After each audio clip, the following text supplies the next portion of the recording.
Hello and welcome to Eternal Durdles. I'm your host, Zach Clark, and with me this week, special guest, Bryant Cook. Bryant, how are you doing, man? Pretty good. I was told that you wanted to replace Phil Blechman, and I couldn't wait to jump at the opportunity, so happy to be here. Yeah. Sorry, Phil. If you're finding out right now about this, it's just, I don't know what to tell you. With me, as always, Bryant Cook, everybody. Thanks for having me, Zach. I appreciate it. Yeah. Phil's out this week. He's doing some traveling. I did some traveling this weekend as well. And Bryant was gracious enough to come in at the last minute as I got back in to record this. So we'll be dropping this a little bit later on Monday, but everyone will still get our weekly podcast, which is great. So I really appreciate it, Bryant. Yeah, of course. We all know Bryant Cook from the Epic Storm and from the Eternal Glory podcast.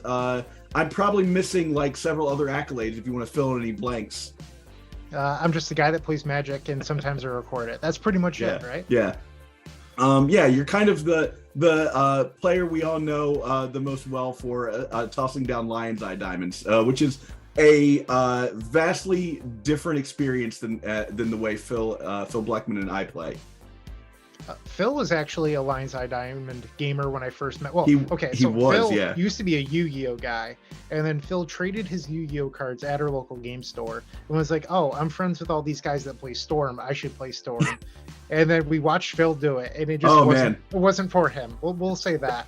And then Phil sold all the Storm cards fairly quickly afterwards. Yeah, one of the stories we love to tell on the cast is one of the first times that like Phil and I kind of like game recognizes game on each other was 2014 GP Richmond. We were both playing Blue Red Storm in that modern Grand Prix.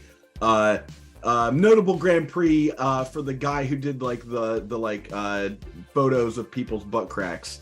That's how you'll remember that GP. But it was Phil Blechman and I matched up in like the very last round of Swiss when it no longer mattered, and I just eked out a win on him. Yeah. So I guess I'll embarrass myself. What better way to be on this podcast, right? So I had met Phil playing at our local game store, and we were friends. And before he became like a TES guy, or maybe it was shortly after, it's one of those. But he was a Merfolk player for a while, and we got paired at SEG Philly in Legacy. And I had known Phil, but we weren't really good friends yet. And so I go, "Phil, I just finished my last match. I'm going to shit my pants." He goes, "Bryant, go to the bathroom." And I was like, "Will you watch my stuff?" And he's like, "Yeah, I'll watch your stuff." I was gone for like 25 minutes. I was very inconsiderate. I don't know what I had to eat the night before, but it wasn't sitting well. And when I came back, he's like, "Are you ready to play Magic now?" I'm like, "Yeah, you're going to 2-0 me. You're on Merfolk. I can't win this matchup anyway. Like, congratulations, Phil." And then I don't know what happened, but I 2-0'd Phil. And I just felt so bad that he had this like freebie matchup, and I just like left for half an hour. Yeah. Yeah. You're like, "I only need 10 minutes to win. It's fine." I mean, the judges knew. You get like time extensions or whatever, Yeah. but yeah. There, you have a poop story. Yeah, nice. Enjoy it. That's. I gotta be honest. It's probably not the first one of those we've had on the past. Nice. I am famously incontinent, so. But yeah, so one of the things I want to talk about, one, the Eternal Glory podcast. I just got done listening since I was on the train. I wanted to tune into the last episode talking about how to get into Legacy, and I think as a community, as a whole, we've kind of all been pondering ways to get new blood into the format, and I think that podcast is a really great place to start as far as like, you know, a resource to get people into the game. I'm glad you think so. I wish I could take credit. A majority of those show notes were done by Phil Gallagher. I did added like maybe a third, but a lot of that was him. But I think one of the nice things that the three of us do is, honestly, we could have 0 show notes, so we could just hop into a call and just have a great conversation and bounce off each other. So like usually we have a rough outline, and other than that, it's just all three of us enjoy each other's company, and we have a good take, I think, give and flow. Yeah, I have to say, I rarely get a chance to listen to other content because you're like, as a content maker, you're just constantly like trying to produce content. So getting a chance to listen to other people's content is important, but not always something you get time for. I have to say how incredibly polished the podcast sounds, as opposed to this podcast where it's basically me and Phil Blechman just talking over each other constantly. Well, for those of you that don't know, Phil Blechman is actually our editor for Eternal Glory, so props to Phil. Phil's an amazing person. I believe you can hire him for your podcast if you're listening. He does other people's as well, but he really does a great job. Yeah. Yeah. So yeah, I think one of the cool things about that is just the angles that you guys took to talk about like how to get into Legacy, beyond just like, hey, this format costs a lot of money. Here's how you should get in. You guys gave a really good idea of like, here are the decks that you can play. And even though, like, you know, one of the great examples you guys gave was like, even though Death and Taxes has no reserve list cards in it, it is a very punishing deck to start the format with. And there are other options as well that, while they might cost you a little more, or, you know, the staples of that deck might not slide into other decks, they may be more rewarding in the beginning. But one of the things I really liked, I think I want to say it was Phil Gallagher's point, was about how having this mindset of like learning the format and knowing that like you're gonna have to try to get good, and you're not gonna just like walk into this format and just crush people and be like, yep, I immediately was amazing at Legacy, I never lost any matches, and I played the best deck every time. For sure. One of the best things you can do for expanding, not even just Legacy, but formats in general, is get used to losing. I play a lot of different formats for my YouTube channel, and every format I get into, I lose a whole lot before I start getting good. For example, I mean, this isn't a format, but I just started playing Living End in Modern, and I love the deck. I think it's probably going to be my primary Modern deck moving forward. But I joined the Living End Discord after to like share my video and see what they thought. I got destroyed in the comments by those people. They were just like, Bryant Cook is so bad at Magic. And it's like, this is, I mean, I recorded it. I'm not an expert. Like sometimes like you're learning with me as I learn how to play a deck. And I mean, losing is a natural part of Magic. Like anyone that tells you that they don't lose a lot or haven't lost a lot is lying to you. Or they're just not playing enough Magic. Yeah, like even the best lose. Like they tell you that like a 65% win rate on the Pro Tour is like within the best of all time. That means that the best of all time lose 35%. Yeah. So got to keep that in mind as well. Yeah. Well, I guess one question that I wanted to ask you was, so we've got March of this Machine is out. Have you picked any cards that you think are gonna see play in the format?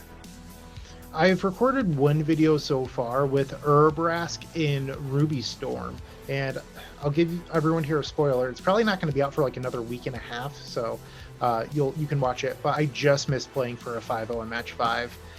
Urbrask was really good. So a really cool thing about it, if you're unfamiliar with the card, it's 2 red for a 4/4 first strike. The card looks like it has flying, but it doesn't. It has first strike. And because like when I first picked it up, I was like, oh, this thing can block Delver. That's sweet. No, it can't block Delver. But whenever you cast an instant or sorcery, you create a red mana and you get to ping target opponent for 1 damage. And then you can pay red and flip it if you've played 3 instants or sorceries. The first mode deals 3 to the target player and all their creatures. Second chapter makes 3 treasures. And the third mode is actually Past in Flames. And I was like, it'd be cool if I actually got to Past in Flames in this video. And it happened twice. And I was like, this is so sweet. Yeah. But here's the thing I didn't know. It flips back over into Urbrask. So when it flips back over, you now have Past in Flames happening, and then all the spells you cast out of your graveyard just kill your opponent. Yeah. It was and you get to a point where like you can probably flip it again in that same turn if you really needed to. Oh, easily. And then a card that I was actually more impressed with, and this is going to sound a little bit cheesy, but I think it was like a key core of the deck that I might have found, is everyone knows the card Reckless Impulse. It's 1 in a red for a sorcery. You exile the top 2 cards from your deck, and you can play them until your next turn. Mm-hmm. So it's like a light up the stage. Well, they reprinted that card with just a different name. So now it's Ren's Resolve, and that's from March of the Machines. Or March of the Machines, singular. Yes. And so now you can play 8 of them. And I was like, okay, wow, maybe you can outgrind your opponents now. And I played 8, and constantly I was just like drawing more cards than my opponents on control. That's an interesting, you look at Reckless Impulse, and I think people have been like kind of experimenting with it in Blue Red Delver as like maybe we'll replace Expressive Iteration with this card, and just the fact that 8 of them now can exist in a deck is just like that's an amount of velocity that like I just don't think you see, with a card with a 2-mana spell in the format. So that's worth looking at actually. I find it really funny. So everyone post-ban, including myself, was like, oh, Delver's going to play Predict. It just makes sense with Channeler and Baubles and all this stuff. And you look at the Delver lists that are doing well, and they're not playing any of those 2-mana draw cards. Like, no Charter Course, none of that, like, shenanigans. They're just like, we'll play 4 Baubles, we'll go back to playing some Tarmogoyfs, or maybe a couple copies of Brazen Borrower. They're just not interested in these 2-mana cantrips. Yeah. I think it's pretty interesting. Yeah, I mean, there was a point in time where I think they were experimenting with like Predict, and Spell Dancer and stuff like that, and I think they just like went, that's too cute, and we're just gonna kill you fast. Yeah, exactly. Let's just be dumb and do it right, Yeah, Spell Dancer was one of those cards where we were like, this card is either the next Dreadhorde Arcanist or it's Ledger Shredder. Yeah. And so far it looks like it's Ledger Shredder. Yeah, it's wild that Ledger Shredder didn't see more play, but I guess again, like it just the velocity isn't there. Like doing a little bit of extra like incremental work is just not as good as like throwing a 4/5 on the board and just attacking. Yeah, well, I think part of that is the bar for playable in Legacy is so high, and I'm gonna share a hot take with you, and I talk a lot about this with CDH. In CDH, there's really 2 different formats. There's actual CDH, which is competitive decks, and then there's people that think that their decks are competitive that are really high power. Yeah. Okay. I think that's also true for Legacy. I think that in Legacy you have a tier 1, a tier 2, and then decks that people wish were competitive. And you might say the Epic Storm falls in category 3. You're not going to hurt my feelings if you do. But a lot of people like bring their Nick Fit style decks, and they're just like, oh, this is my Legacy deck. This is competitive. But ultimately, I don't know how true that actually is, but they've wrapped up their idea that this is what Legacy is to them. And that's sort of their personality is through their deck, and they go with it that way. Exactly. I'm a hyper competitive person, so like I've changed. Like if you look at the Epic Storm now from 2006 when I created it, it's just a drastically different deck. It's just it happens to have Tendrils of Agony in it, but it's always changing and that sort of stuff. But it's always remained somewhat competitive. Like I could play it in a challenge tomorrow, or I guess today's technically Sunday. If I played today, I believe that I could top 8 the challenge. Am I going to top 8 every week? No. But it's a reasonable thing. I don't think Nick Fit is top 8ing any challenges is sort of my point here. And I don't know how competitive it really is. I mean, that's how I feel about like Infect. I feel like Infect right now is one of those decks where it's like more about your personality as a player than it is about whether or not you're going to win a Pro Tour or, a Grand Prix or whatnot. And the same thing with like I play Bug Shadow is like my backup deck to 8-cast right now. And like, sure, it's super cool and fun to berserk a Death Shadow over somebody's Elvish Visionary after they bounce it into their hand. But like that's not tier one Legacy play at this point, I don't think. Yeah, well, if you check the front of Goldfish, Death Shadow is the like 8th to 10th deck. However, no green. So you lose out on the spicy berserk, but you still get to attack with a 1-mana 10/10. I don't know. For me, for my money, the thrill I get off of casting berserk on something and watching my opponent react to like the fact that he's now dead on board, versus like a couple of prize packs. I don't know, man. I feel like I'm doing it right. Yeah, so that's another interesting thing about Magic. Like I mentioned that I'm a super spiky person. There's something in this game for everyone. Yeah. And I think that's one of the things that makes it really unique. So for example, you really like Berserk. I mean, you have an Infect background, that makes sense. I like Storm Combo.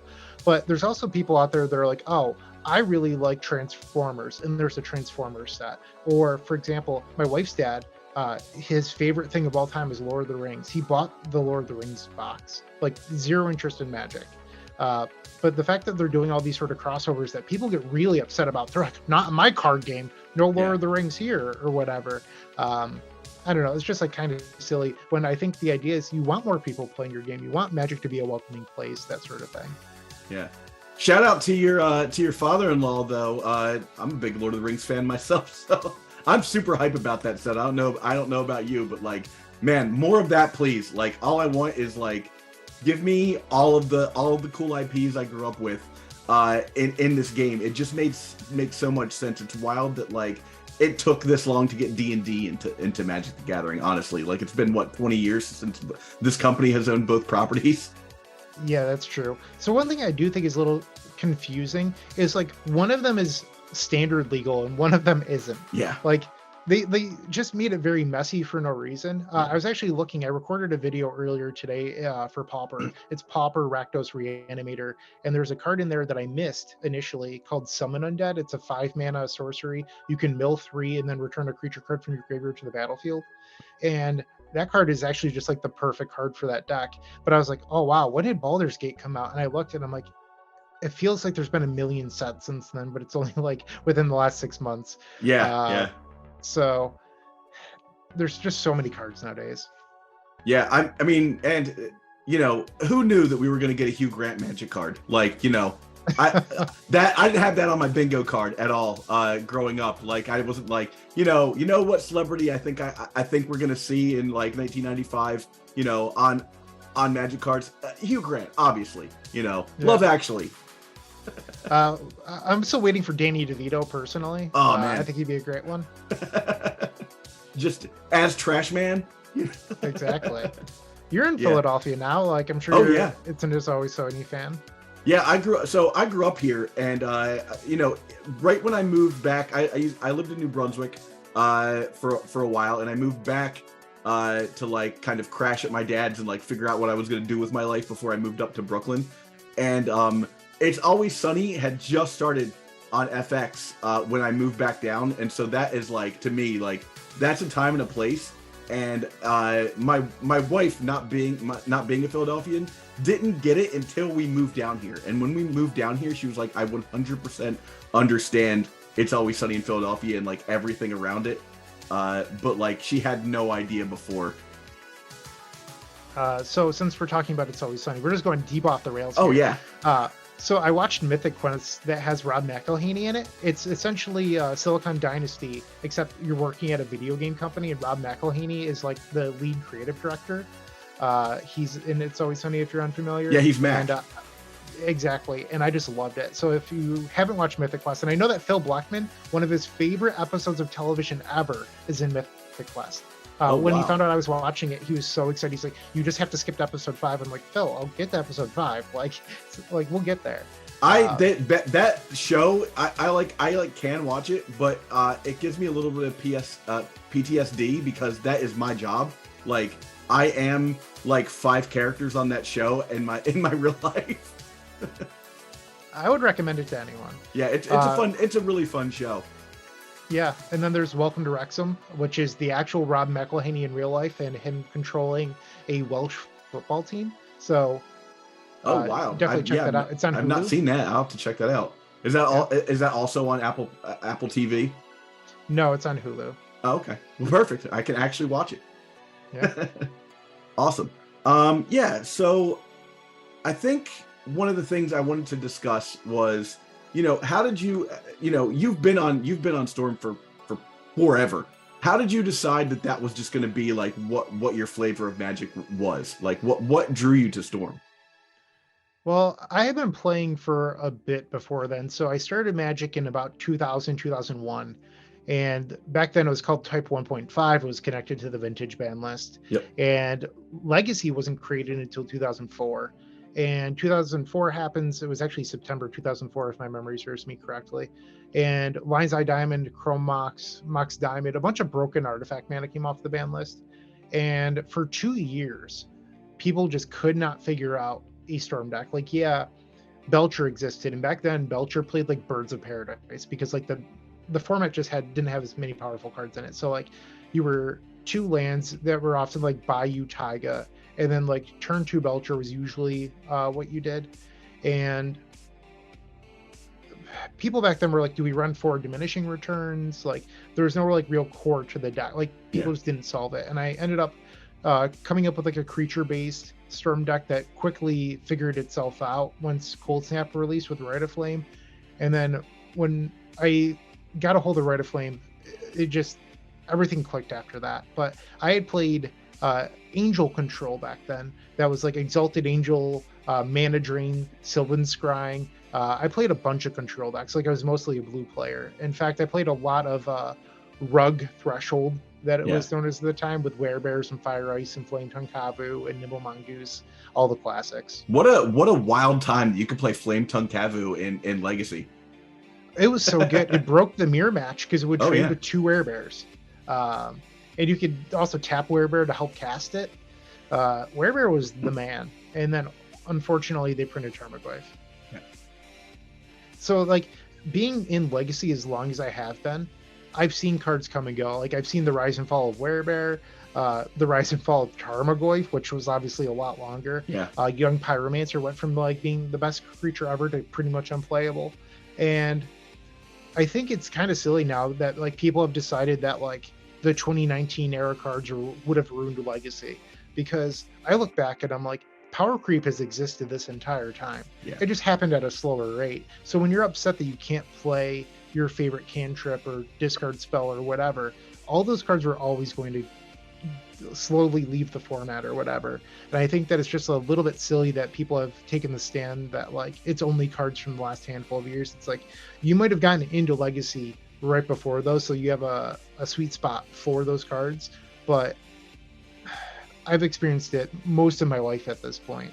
And I think also the rise and fall of the SCG Tour had a lot to do with it, because people would tune in every Sunday and watch Stoneblade with True Name Nemesis versus Deathrite Shaman, Charlotte's Agent, whatever, you know what I'm trying to talk about.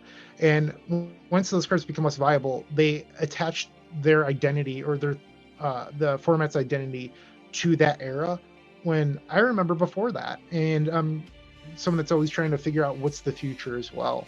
So I think just like these time capsule moments, you got to move past it, or else you're never going to grow. Yeah, I think as a player that's been with the format for that long, like I started playing in '95, and sort of I remember 1.5, like playing Zoo, playing Gorilla Shaman, Savannah Lion, Matenda Lion, like to like beat those decks in Vintage. But I took a hiatus from about when you started 2001 to 2012. So when I got in like 2014, whenever they reprinted the fetch lands, is when I sort of really got into Legacy. I was kind of ready for anything. Like, you know, like at this point, I'd been playing Modern and Standard for a while, and I wanted to see something new. So I picked up, I think I started with Merfolk and moved into Rug Delver. But every time a new set came out, I was ready for the format to change, and I wanted to see cards like change the format. I was totally happy to see something new come out that would like crush the format and just like change how every deck is built somewhat. Like, not, you know, like, oh, this deck's now invalid because this card exists. But like, I think that's a really healthy way to look at the format, is that like, yeah, change is going to happen, and it's going to mess with decks a little bit, but like for the most part, like this format is pretty much set, like not set in stone per se, but like it's pretty it doesn't change much. I know there's a word there I'm looking for, but like basically like it's a stalwart format. Like you can pop back in like in 5 years, and like for the most part your deck is still going to be pretty good. So I think that's like not as true as it used to be, and I think Star City used to advertise that as a core feature of Legacy. They're like, oh, you buy your deck and it will be good forever, and it became a marketing ploy because Star City had all these dual lands, and what better way than to sell your product than tell people that they could use these cards forever. And people really bought into that, and I think that, like, so for example, Sam Rukas, we both love Sam Rukas. Phil is a good friend with Sam Rukas. 2018 Miracles with Portent and Predict and Terminus. Where's that deck now in the year 2023? Phil like, Blechman plays it. That's it. It's just Phil. Oh, so I mean, I thought of this earlier today when you asked me to be on, but I mean, Phil plays Thwart. How are we not going to talk about Thwart when Phil isn't here? But yeah, Miracles just like isn't that viable anymore, right? Yeah. And that was 5 years ago. Sam Rukas just missed the GP top 8. I think Sam started out 11-0 and then went 1-3 the last 4 rounds and just missed it. Sorry, Sam, not a dig at you. I love you, buddy. But like, Miracles was like a premier deck in the format, and then just like fallen by the wayside. It might actually come back with Triumph of the St. Catherine. That card is very, very good, and I can't wait for it to be on Magic Online. But one of these decks days come and go. Yeah, I mean, I'm also waiting for Guacamole Goblin and Paradise Lost, and there's so many cool cards in some of these sets that just haven't been added yet, and it's really frustrating. Yeah. Out of the new set, March of the Machine Commander, so MOC, there's Path of the Pyromancer, which is like a Reforged the Soul that you discard all of the cards in your hand. For each card discarded, you make a red mana and draw a card. Oh yeah, I mean, I remember looking at that, and yeah, Mike Banny from Eminence, a consummate like Storm player. I consider him one of your devotees. Not a giant fan of that in the casual EDH game, but like, man, he does love to play that stuff. And we immediately were like, Mike, look at this card. Exactly. Yeah. So Path of the Pyromancer, and then there's Dance of Calamity, which is like a red ad nauseum. So like that's another card that came out, but like those cards probably aren't going to hit Magic Online for another year. So like I received a donation deck for the Epic Storm YouTube channel, and the card was released over 2 years ago in a like supplemental Commander set to a regular set, and it's still not on Magic Online. So it takes a while. Sometimes yeah, it's frustrating, but like knowing that like, you know, that team is doing such a good job of like creating these rule systems for a program that like, I think without that team, that program would kind of be defunct at this point, because I don't think that WotC was as interested in keeping it up when they started doing Arena as they are now, where they're like, yeah, that's still very much a part of the core like Magic the Gathering products that we offer. Yeah. So one thing that I thought a lot about is when they do eventually get the Unfinity cards on the Magic, if it's just correct to always be someone who goes, okay, beginning of the game, I will reveal my 10 sticker sheets and my 12 attractions or whatever the numbers are. Like, I just wonder, like, is that what you're supposed to be doing? So that way you're not telling someone I am not playing Interstellar Pup or Guacamole Goblin or whatever. Yeah. Yeah. Man, those like, it's funny because like, you know, we were talking before about like different IPs and stuff like that, and I'm still very torn on like whether or not it's like Joe cards are a thing that I like in my particular game of Magic the Gathering, but I think like the cat's out of the bag at this point with that stuff, and it's just kind of something you have to accept as a player.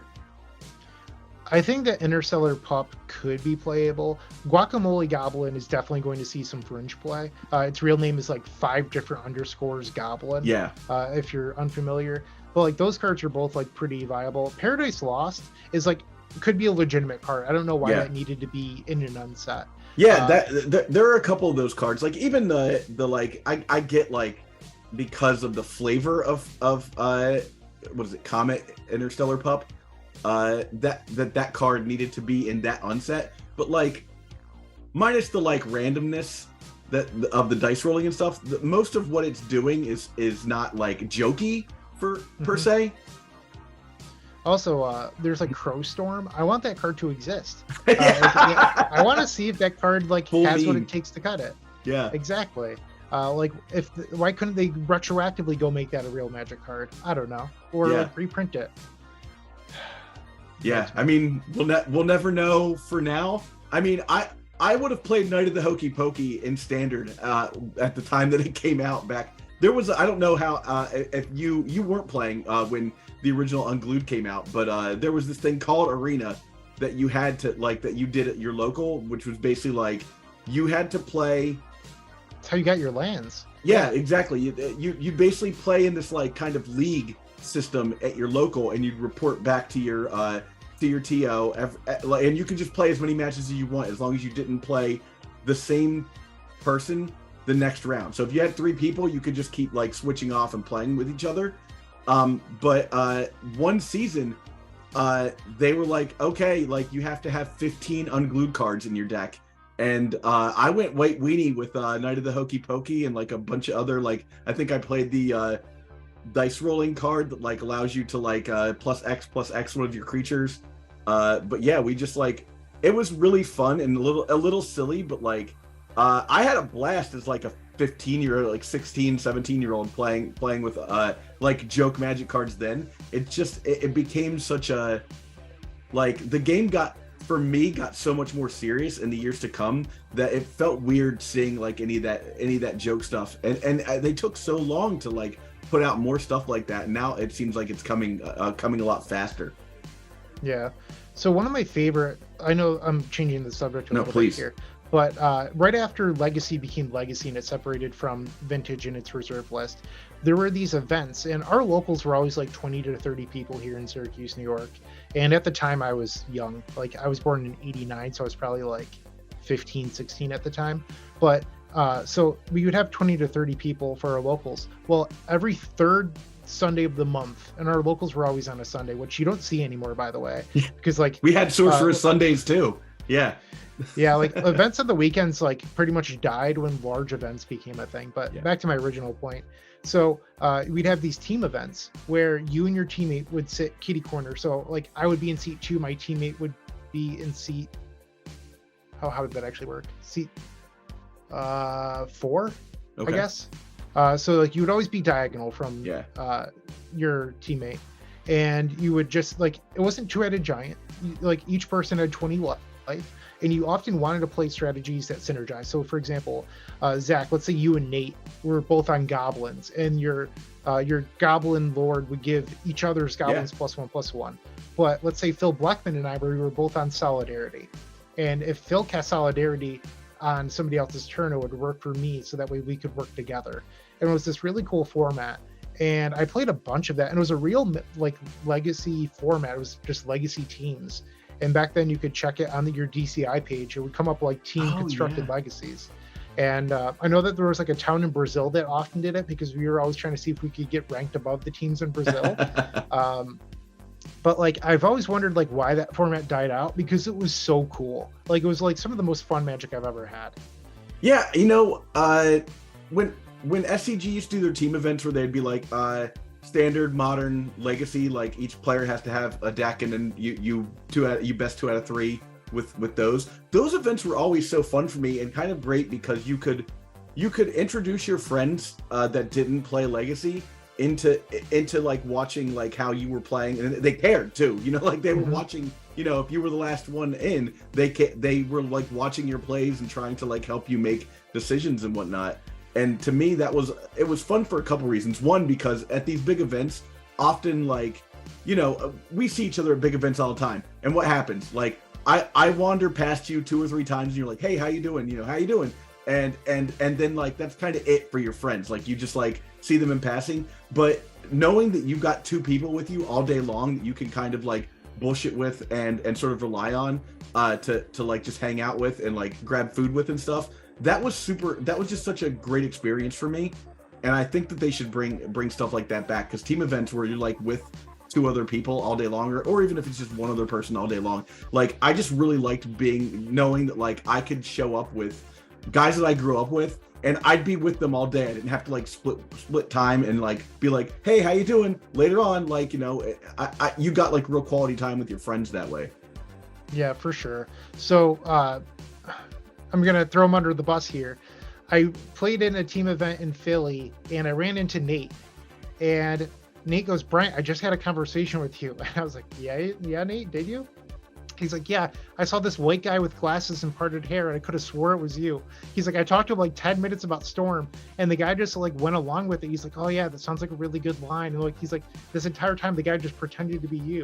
And I'm like, that's what any like smart person would do. And he's like, it was like 10 minutes in, I realized he wasn't Brian Cook. And he's like, wait, I don't know you. And just like walked away from the stranger. That's amazing. But so if you're white, you have glasses, and you part your hair, you're Bryant Cook. I hate to tell you. I got one of the very first tournaments I came back, some guy walked up to me and thought I was Chris Pikula, and I was like, I don't even really, I mean, I shaved, I you know, no beard at the time, but I was like, I I'm definitely not that guy. He walked up to me, he's like, yo, you're meddling mage. And I was like, I'm not. Yeah. And He was, it turned like, a out that legend guy when I was first started. my roommate, because I had like bunked with a bunch of people. And so when I knocked on the hotel room door, it was the same guy. Yeah. In my like very early Magic years, Chris Pakula top did the first Legacy GP, which once again in Philadelphia, and Chris was playing Dead Gael. And that deck was just like designed to beat goblins, which was like the format boogeyman at the time. And I remember when goblins came out, I was playing land still. You would play like Eternal Dragon and Decree of Justice, Mishra's Factory, and Sandstills and stuff. Yeah. And I just got absolutely destroyed by Wasteland you, port your land. I'm like, I can never get to Wrath of God mana. Like, this is just like impossible. Meanwhile, they opened on Goblin Lackey. That deck was just like so good. And I think there's a lot of people that hang on to how good that deck was in 2005-6 today. Even Muxus, which is like the best like Siege Gang commander. Yeah. CJ commander of all time. I wanted to say Sling Gang Lieutenant. I'm like, that's not correct. Or like Sling Gang Lieutenant. There's so many weird goblins nowadays, but it was an era, that's for sure. It's wild to me that like when Goblin Lackey came out, or Urza Saga, I think the best thing you could be doing was like slamming a Goblin Mutant down for like on turn 2. You were like, oh, Goblin Mutant, I guess. Like there wasn't like a big value machine to the whole goblins thing. You were just like, another goblin, I'll throw that one down. Maybe you get a lord down for free instead of paying 3 mana for it. But like, it's wild how different goblins is now than it was back when like it was almost like part of the sly deck initially, and then that just like went in a completely different direction. Yeah, well, I think cards like Goblin Lackey create future restrictions. And if you think about like the Survival of the Fittest ban, they're like, yeah, it really limited us from printing larger creatures or graveyard creatures due to survival existing, and we didn't want to have to worry about that in the future.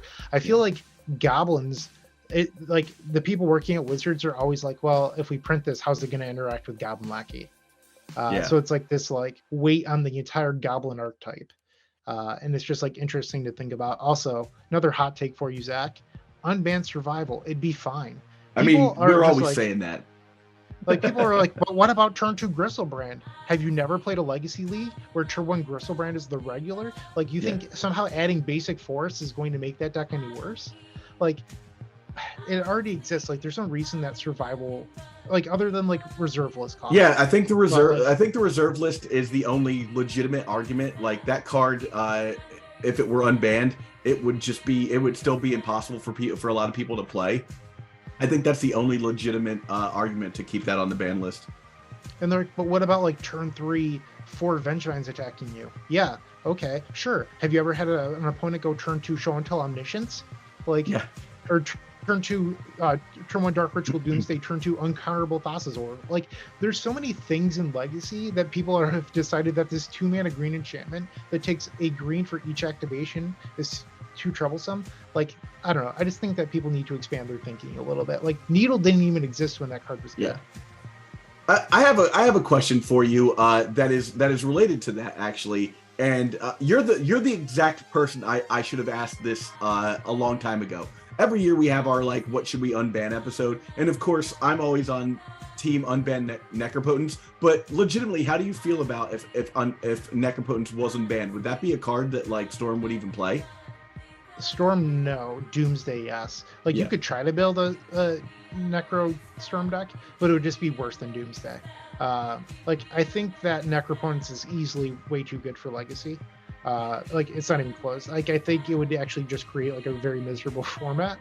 But I do think a card that should be unbanned, and I'm not even sure if I would play it at this point, if I'm being completely honest, is Mind's Desire. Like, but people are like, but you could desire into Desire or Desire into Sins of the Past, and it's like so you're putting Sins of the Past into your deck? That's your bar for like something that's good to do? Or there's technically like Mizzix Mastery now, but that's still a 4-mana sorcery that does nothing until you've already resolved your Mind's Desire. And with the fast mana that exists in Legacy, so you have like Lotus Petal and like Chromox is for blue. So you have to open up on a hand with like Dark Ritual, or like Dark Ritual Rite of Flame, and then like people are like, but what about Manamorphose? But now you're putting another unplayable card in your whole deck full of bad cards. Exactly. And one of the strengths of Mind's Desire, in my opinion, is that it's uncounterable because it has Storm. Well, when you want to play this deck that goes Dark Ritual, Lotus Petal, Chrome Mox, Mind's Desire, whatever, you've introduced so many points in that sequence that a Force of Will would just crush you. I mean, that's how you beat. That's how you beat Charbelchers. Like, you just like decide when you need to counter whatever ritual they're doing, and then you're like, okay, we'll just do that then. Exactly. Yeah. So I don't think Desire's actually good. And here's a true statement. In Legacy, I think Galvanic Relay is actually just the better card. Like, it works with your fast mana. It's easier to cast. It plays through days a lot easier. You don't have to make blue. Yes, you have to wait a turn. I often call it Red Necro because it's like a hybrid between Necropotence and Mind's Desire. Yeah. But Galvanic Relay is my favorite card at the moment. Like, I love Relay so much. I'm a little bummed I didn't play it more before it was banned in Pauper, but it's one of those cards that, like, it looks like at first glance you're like, it's not good enough, you know. And I think that people initially wrote it off because, you know, waiting a turn is just a thing that, like, when you've already proved that you can, like, beat your opponent, showing them that, like, they have one more turn is, like, not often ideal. And I think people just wrote it off because they were like, well, if I give my opponent an entire turn to prepare, then what happens, you know? Yeah. So at the time we were still using a Facebook chat, but when the card was spoiled, I sent it to the Storm Facebook group, and everyone's just like, card's unplayable. And I was like, I don't know. I think that there could be something here. I want to test it. Everyone's like, LOL, bad card. And sometimes I look at the screenshots I took of that conversation. I'll send it to those people, be like, hey, remember when you thought Galvanic Relay was unplayable? But it's just so powerful. And especially in a format like Legacy, where blue is often the best thing you can be doing. And it just punishes all of those blue decks, like, very, very well. So it's gotten to the point where, like, the best matchups for TES, and that would be the Epic Storm, are fair blue. Like, I want to get paired against control decks and Delver. Like, what I want to avoid are decks like Cephalid Breakfast and Doomsday that are decks with 8 Force of Wills that kill you one turn too. Like, I'm never winning those matchups. But give me control decks, Delver, all that stuff. Yeah, stuff that, like, doesn't.